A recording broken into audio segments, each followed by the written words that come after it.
नमस्कार, बहुत स्वागत है आप सभी का न्यूज स्टेट मध्य प्रदेश छत्तीसगढ़ के डिजिटल प्लेटफॉर्म पर। मैं हूं आपके साथ लोकेंद्र त्यागी। वो देश जिसे अपने एयर डिफेंस सिस्टम पर सबसे ज्यादा भरोसा है, वो देश जो लगातार हिजबुल्लाह का खात्मा करने के लिए कोशिशों में लगा हुआ है, वो देश जो इसमें लगातार कामयाब होता हुआ भी नजर आ रहा है, जिसको लेकर अब लग रहा था कि शायद हिजबुल्लाह जो है काउंटर अटैक नहीं करेगा और इजराइल इस जीत में कहीं ना कहीं अब जंग में जीतता हुआ नजर आएगा। लेकिन ऐसा हुआ नहीं।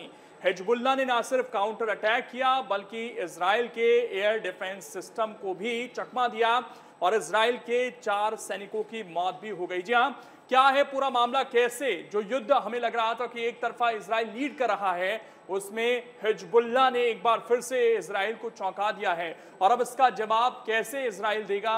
क्योंकि नई नई तरकीब अब तक हम इजराइल की तरफ से देख चुके हैं, चाहे वो पेजर अटैक हो, चाहे सोलर सिस्टम में अटैक हो, वॉकी टॉकी में अटैक हो या फिर डायरेक्ट बेस कैंप पर अटैक क्यों ना हो।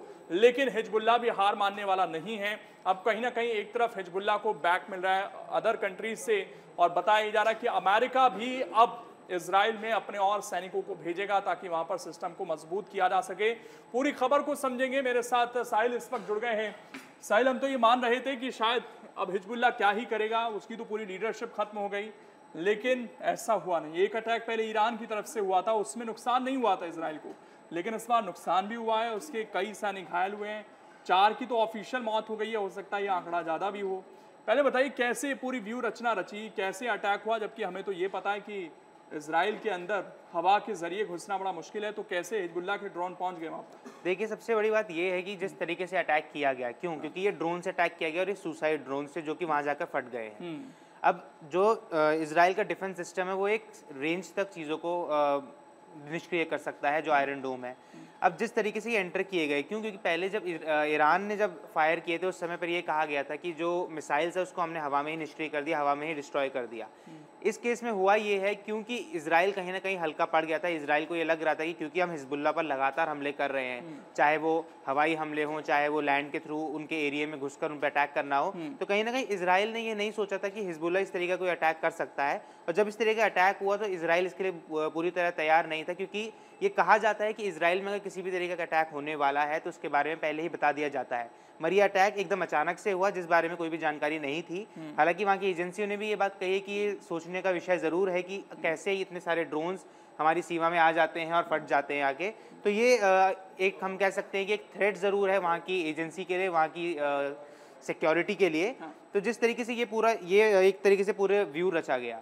अब इसमें सवाल ये उठ रहे हैं कि अगर इस तरीके के ड्रोन्स और भी आगे किए जाते हैं, ऐसे हमले आगे किए जाते हैं, तो क्या इजराइल उसके लिए तैयार है? कि इजराइल भले ही ये बात कह रहा है कि हम पूरी तरह तैयार हैं, आप हम पर अटैक करेंगे, हम आप पर पूरी और अच्छे से अटैक कर सकते हैं हम आप पर, और हम चुप नहीं बैठेंगे, मगर कहीं ना कहीं यहाँ पर सवाल ये ज़रूर उठ रहा है कि क्यों इजराइल ने यहाँ पर ध्यान नहीं रखा इस चीज़ के ऊपर। क्योंकि वॉर चल रहा है, वॉर सभी फ्रंट्स पे खुल चुका है। ईरान भी साफ कह चुका है कि अगर आप हम पर अटैक करते हैं तो हम आप पर अटैक करेंगे, हम चुप नहीं बैठेंगे।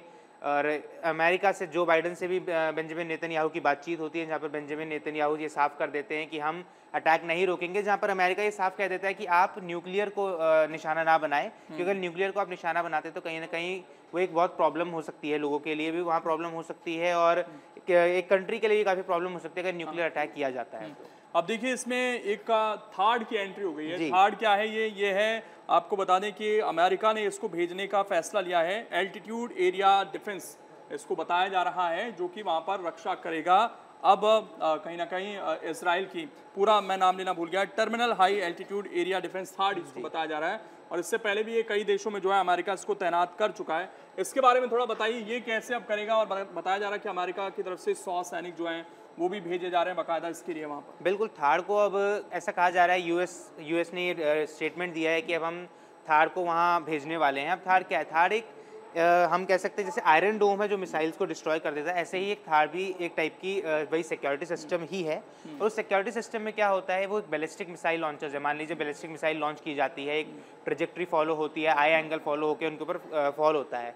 तो कहीं ना कहीं क्रूज मिसाइल्स को निष्क्रिय करना मुश्किल रहता है, मगर बैलिस्टिक मिसाइल्स को निष्क्रिय करने के लिए आयरन डोम जैसी चीज़ें उसको नहीं कर पा रही थी। क्योंकि पिछली बार जितने मिसाइल्स लॉन्च हुए थे उस समय ये बात ज़रूर कही गई थी कि आखिर कैसे ये आयरन डोम को बिल्कुल क्रॉस कर गए, जितने एरो 3 है उसको क्रॉस करके कैसे इजराइल के ऊपर गिर गए। तो इसी वजह से कहीं ना कहीं थार को अब वहाँ इस्टेब्लिश किया जाएगा, और थार के इस्टेब्लिश होने से ये होगा कि जो मिसाइल्स आती हैं, जो शॉर्ट रेंज की मिसाइल्स आती हैं, उनको इजीली डिस्ट्रॉय कर दिया जाएगा। और ये ऐसा नहीं है कि हवा में इसको डिस्ट्रॉय किया जाएगा, हो सकता है काफ़ी शॉर्ट रेंज में आने के बाद भी इनको डिस्ट्रॉय कर दिया जाए, और कहीं ना कहीं उस चीज़ को बचाया जाएगा कि अब ना ज़्यादा अटैक्स किए जाए, क्योंकि यूएस ने ये कह दिया है कि हम 100 से ज़्यादा सैनिक वहाँ भेजने वाले हैं। और अगर यूएस इसमें सीधी एंट्री लेता है तो कहीं ना कहीं वॉर फ्रंट अब काफ़ी बड़े लेवल पे ओपन हो जाएगा, और कहीं ना कहीं हम देख सकते हैं कि अब और देश में इसमें जुड़ते हुए नजर आएंगे। ये जो ड्रोन से हमला हुआ है इसके बारे में थोड़ा बता दें। जो शुरुआती जांच है उसमें बताया ये जा रहा है कि हिजबुल्लाह के 2 ड्रोन समुद्र से इजरायली हवाई क्षेत्र में घुसे थे।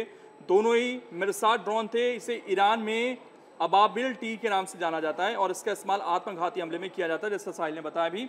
और ये ड्रोन जो है 40 किलोग्राम तक विस्फोट अपने साथ ले जा सकता है। और जो इलाका चुना गया वो बेहद संवेदनशील है इजराइल का, और जो तस्वीरें भी आई हैं वो बेहद घातक हैं, क्योंकि एक तरीके से शायद इजराइल को लगा था कि अब तो हम लीड में हैं, ईरान को भी हम जिस तरीके से जवाब दे रहे हैं उसका बदला शायद नहीं लेंगे, लेकिन ईरान ने अभी हिम्मत नहीं आ रही है, ये चीज़ भी दिख रही है।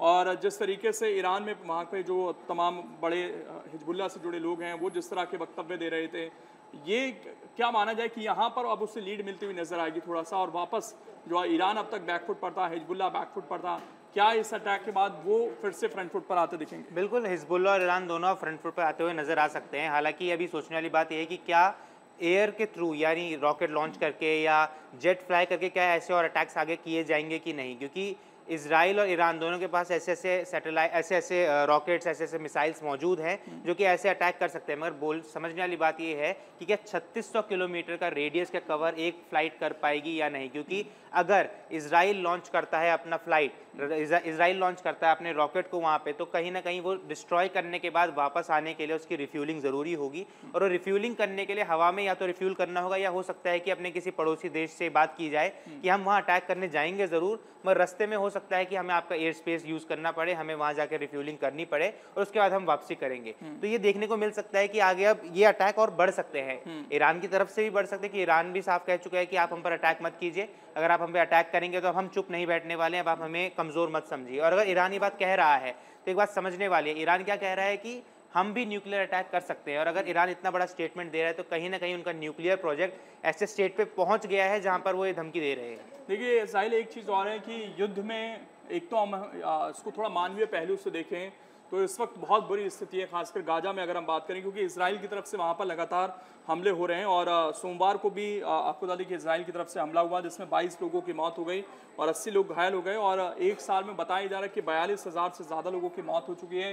खाने पीने का बड़ा संकट वहाँ पर खड़ा हो गया है। तो इस पहलू को भी हमें देखना होगा कि ये युद्ध चीज़ों को किस तरफ ले जा रहा है, किस तरह से जो इसमें आम लोग हैं वो किस तरीके से पिस रहे हैं, उनके सामने एक बड़ा संकट इस वक्त आ गया है। और दूसरी तरफ जो देश हैं कहीं ना कहीं अपनी ताकत दिखा रहे हैं, नुमाइंदगी हो रही है, हथियारों की नुमाइंदगी एक तरीके से, जिसमें कहीं ना कहीं जो इंसानियत है वो भी मरती हुई दिखाई दे रही है। बहरा अब क्या आगे रणनीति दोनों देशों की रहती है, क्या इसी तरीके से हमले जारी रहेंगे, ये देखने वाली बात होगी। और तमाम जो अपडेट हैं वो न्यूज़ स्टेट पर आपको लगातार मिलती रहेंगी, इसलिए चैनल को सब्सक्राइब कर लेना। फिलहाल आप इस वीडियो में जुड़े, आपका बहुत बहुत शुक्रिया। न्यूज नेशन अब व्हाट्सएप पर खबरों की ताजा अपडेट के लिए न्यूज नेशन के इस QR कोड को स्कैन करें।